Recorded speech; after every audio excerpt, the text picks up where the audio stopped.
விளையாட்டு இல்லை. என்ன நினைத்து கொண்டிருக்கிறீர்கள்?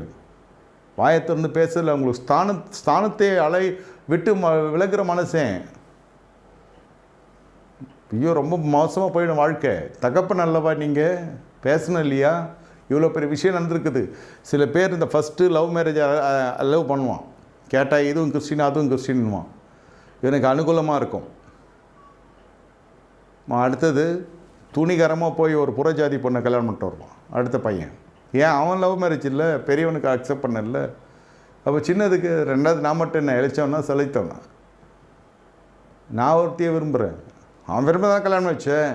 அது கிறிஸ்தவ குடும்பம். கிறிஸ்தவ குடும்பம் இருக்கட்டும், முஸ்லீம் குடும்பம் இருக்கட்டும், செஞ்ச செய்கை ஒன்று தானே. அப்போ என் கல்யாணத்தை பண்ண.